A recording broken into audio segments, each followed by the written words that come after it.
በነገራችን ላይ እቺ ሩታ የሰራሃት አንተ ነክ ማለት ነው። ምክንያቱም አንተ እያደረካት ባለው ነገር የሰው ልጅ አንዳንድ ጊዜ ሲቀየር የሰው ልጅ ማለት ነው እኛን ራሳችን እንድንቀየር ያደርጉንና ማለት ይሄ ባሪ እናንተ አይደለም፣ ይሄ እናንተ አይደለም የምናውቃችሁ እንደዚህ አይደል ምናምን ይሉናል ማለት እና ዛሬ ላይ ሩታንም እንደዚህ እንድትሆን ያደረካት እንደዚህ በቃ ማለት የሌለ ባሪ እንድታመጣ ያደረካት አንተ ራስህ ነህ በምትሰራው ስራ ማለት ነው። ሁለተኛ ነገር ልጁን ስትመልስ እንጂ ስትወስድ አይደለም የሚያምርብህ፣ እንደዚህ ነው የሚያምርብህ።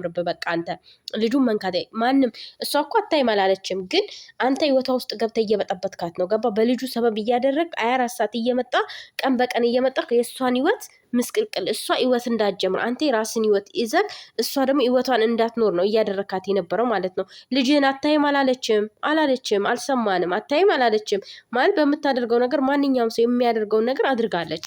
ግን እሷ ምንድነው ነገር ይገንባታል። በቃ ነገር ስታደርግ ጥፋተኛ ነሽ፣ የሆነ ነገር ጥፋቱ አንተ ጋር ነው። እቺንም ሩታ የሰራት አንተ ነህ። እቺንም ሩታ ያመጣሃት አንተ ነህ። ይሄንን ባሪዋን ያመጣው አንተ ራስህ ነህ ማለት ነው። ስለዚህ ጸባይሽ ተቀየረ እንደዚህ ራሳችሁ እንድትቀየር አድርጋችኋል። ዛሬ ደግሞ ጸባይሽ ተቀየረ አትበላት፣ ራስን እንድትቀየረ ልጁ ራሱ። እኔ ግን ልጁ በጣም ነው ያሳዘነኝ። የምሬንም በጣም አሳዘነኝ። አዘንኩኝ። በቃ ማለት ከምንድን ነው የተወለደው ነው ያልኩትኝ። ከምን የምሬን ነው የምላችሁ። ከምን ትዳር የሰው ልጅ ትዳርን ማለት ነው ምሳሌ አድርጎ ሊያስተምር ይችላል።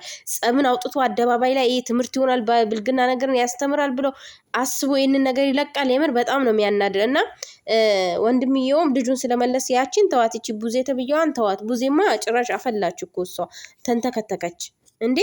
የምር ትላንትና እንዴት እንደሆነች አይታችኋል። እና ቡዜ አታስፈልግም ሲጀመር ማለት ነው። እሷ አበጋዝን ትደግፈዋለች፣ የሆነ ነገር እንዲያደርግ ትደግፏችሁ ይመስለኛል። በጣም አስመሳይ ናት። አንተ ግን ጎበዝ ነህ።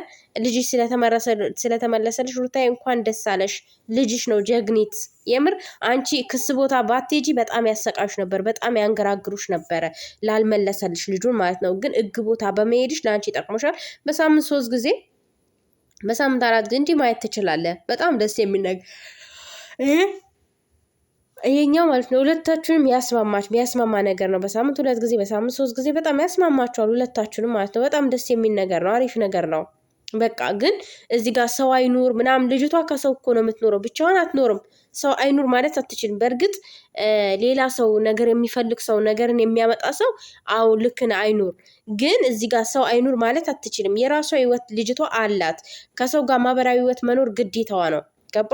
የማንኛውም ሰው እኛ ደግሞ አበሻዎች ማህበራዊ ህይወት የራስ ግዴታችን ነው ማለት ግዴታችን ስል ያኔ ባላችን ነው። በቃ ማህበራዊ ህይወት ካልኖርን እንዴት ነው? ከሰው ካልተኖረ እንዴት ነው? ከማን ነው የምትኖረው ታዲያ? ልጅዋና እሷ ብቻ እንዲቀሩ ነው? አንተ የምትጨምራቸው ሰዎችስ? አንተ የማትፈልጋቸውን ሰዎች እሷ እንዳታመጣ፣ እሷ የማትፈልገውን ሰው ደግሞ አንተ ማምጣት አለብህ። እንደዛ ነው ነገሩ። አንተ እንደዛ ብትል ምን ይሰማል? ሰው እንዳይኖር ምናምን የምትለው ማለት ነው። አንተ ራስህ ያለውን ሰው መናገር ትተህ ልጅን አይተህ መውጣት ነው በቃ። ያ ሰው ነገረኛ ቢሆን ራሱ አይታቸው መውጣት ነው። ምንም እንትን አያስፈልገውም ማለት ነው። እና ልጇን ስለመለስክላት እኔ በነገራችን በጣም ነው ደስ ያለኝ። በጣም የምሬ ነው። እንደዚህ እናትነት ማለት በጣም ከባድ ነው። እያው እናቶቻችን ትንሽ እንኳን የሆነ ነገር ሲነካን አይታችኋል። ሲጫፍረን የሆነ እንጨት ነገር ራሱ ቢባጭረን በጣም ነው የሚያዝኑት። በጣም ነው የሆነ ነገር የሚሰማቸው ማለት ነው። አይደለም ተወስዶባት 9 ወር ያን ሁሉ መከራ ያየችበት ልጇ ተወስዶባት ቀርቶ ትንሽ ነገር ሲነኩ እናቶቻችን እንዴት ነው የሚሆኑት? የምር እንዴት ነው የሚሆኑት? እና በዚህ ልክ አንተ ይቅርታ መጠየቅክም ደስ የሚል ነገር ነው። ግን ሰው አይኖር ምናምን አትበል። መተክ ልጅን አይተክ መውጣት ነው በቃ። የእሷንም ሰላሟን አትበጥበጣት። ያቺ እህትህም አንተም በቃ ከህይወቷ ውጡ። የምር እሷ እኮ ከህይወታችሁ ወጥታለች። አንተ እኮ የራስን ላይፍ የራስን ህይወት እየኖርክ ነው። ከህይወት ወጥታለች። ገባ?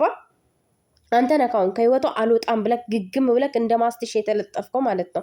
የሆነ ሰው ካይክ ድሽ በቃ የሆነ ብዥ ልብሃል ማለት ነው። ትረሳዋለህ ሁሉንም ነገር በቃ። እሷን የምትታይ እሷና ልጁን ላልከው ደግሞ እሷን ማግኘት አይጠበቅብም። ልጅን አይተክ መውጣት ነው። ምናልባት ያው ሊያገረሽብ ይችላል። እንደዚህ ቆንጆ ሆና ውብ ሆና ስትቀመጥ ሊያገረሽብ ምናምን ይችላል፣ እናውቃለን። ግን ደግሞ ማለት ነው ማሬ ያው ምን ለማለት ፈልጌ ነው፣ ሊያገረሽብ ስለሚችል ልጅቷ ደግሞ ያው ስለተወችክ ምናልባት የሆነ ነገር ሊሰማክ ይችላል።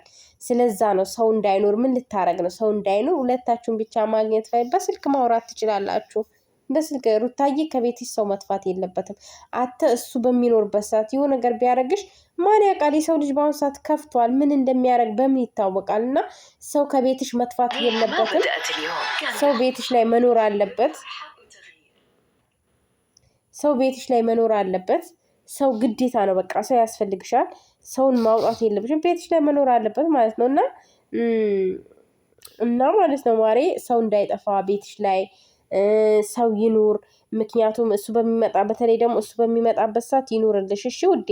ለምን መሰለሽ እዚህ ጋር በዛሬ ጊዜ የኢትዮጵያ ሰው በተለይ ከፍቷል። የምር ከፍቷል ውዴ፣ ከፍቷል። ክፋት ውስጥ ነው ያለው እና ስለተመለሰ በጣም ደስ ብሎናል። ልጃችን የታችን ልጅ ስለተመለሰ በጣም በጣም በጣም ነው ደስ ያለን ወንድም አለ። በጣም ደስ ብሎናል። እንኳን መለስክላት አበጋዝ። የሚያምርብህም ደግሞ እንደዚህ ነው ስትመልስላት ነው የሚያምርብክ ማለት ነው። እሺ እና ሩታዬ ራሽን ጠብቂ። ራሽን እየጠበቅሽ በአሁኑ ሰዓት ያኔ የሰው ልጅ ምን እንደሚያስብ አይታወቅም፣ ምን እንደሚያደርግም አይታወቅም። ማሬ ፍቅሬ እና ራስሽን በደንብ አድርገሽ ጠብቂ ለማለት አክል ነው የኔ ውድ የኔ እንቁ። እና ራስሽን በደንብ አድርገሽ ጠብቂ፣ ልጅሽንም ጠብቂ። ልጅሽን ደግሞ ፈጣሪ ያሳድግልሽ፣ ከክፉ ነገር ከመጥፎ ነገር ይጠብቅልሽ ማሬ። በቃ ለፍት ብዙ ነገር የሆንሽበት ልጅ ነው፣ ብዙ ነገር ማለት ነው፣ ብዙ ነገር የሆንሽበት ልጅ ነው እና ፈጣሪ ይጠብቅልሽ። ፈጣሪ ያው ምን እንደሚባለው ፈጣሪ ይጠብቅልሽ። በቃ ማለት እኔ እንጃ። ልጁ ግን በጣም አሳዘነኝ። በእናንተ ማለት እሱ እየተሰቃየ ነው ያለው፣ እሱ እየተሰቃየ ነው ያለው በእናንተ ማለት ነው። እናንተ እሱን እያሰቃያችሁት ነው ያላችሁት እና ልጁ ግን በጣም ነው ያሳዘነኝ ማሪ። በጣም እውነት በጣም ነው ያሳዘነኝ እና ፈጣሪ ያሳድግልሽ፣ ከክፉ ነገር ይጠብቅልሽ፣ ከመጥፎ ሰዎችም ይጠብቅልሽ እና ከመጥፎ ሰዎችም ይጠብቅልሽ። እንግዲህ አበጋዝ ያው ልጁን ስለመለስከው በጣም ደስ ደስ ደስ ብሎናል። በጣም ነው ደስ የሚለው። በጣም በጣም በጣም እውነቴን ነው። እኔ ከፍቷት ማየት በጣም ነበር እንትን ያለኝ የሆነ የተሰማኝ ዝብርቅርቅ ያለ ስሜት ነበር እና በጣም ደስ ብሎናል። ደስ ደስ እያለን ነው ደስ ደስ በሚለው እንይዘዋለን እና አይዞሽ ገለቴ ያለች እንትና ፈረንጁ ነው።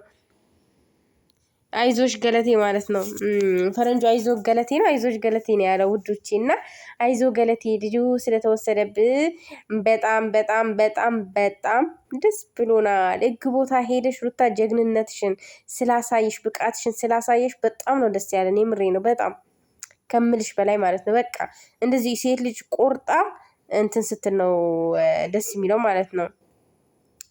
ቆርጣ እንትን ስትል ነው ደስ የሚለው። በቃ ቆርጣ የሆነ ነገር ስትፈጽመው ደስ ይላል አይልም ማሮች? እኔ በጣም ነው ደስ ያለኝ የምር። እንኳንም ሕግ ቦታ ሄደች። ሕግ ቦታ ባትሄድ ልጁ ላይ መለስላት ይችል ነበር ማለት ነው። እና ልጅሽን እንኳን አስመለሽ፣ የትም በፋራም ባራዳም ብለሽ እንኳን አስመለሽ። አለቀ ጨዋታው። መተክ ማየት ትችላለህ ልጅን ተብለሃል። እይ በቃ ባለበት ሰዓት ግን እሷን የሆነ ለማስለቀስ እሷን የሆነ ነገር ለማድረግ ምናምን አሁን እኮ አጠንክራታል። አንተ ራስህ በምታደርገው ነገር በጣም ነው ያጠነክርካል። ስለዚህ ልጅቷ ደግሞ ምንም ነገር ቢመጣ ትጋፈጣለች እንዲህ ምንም እንትን አትልህም። ስለዚህ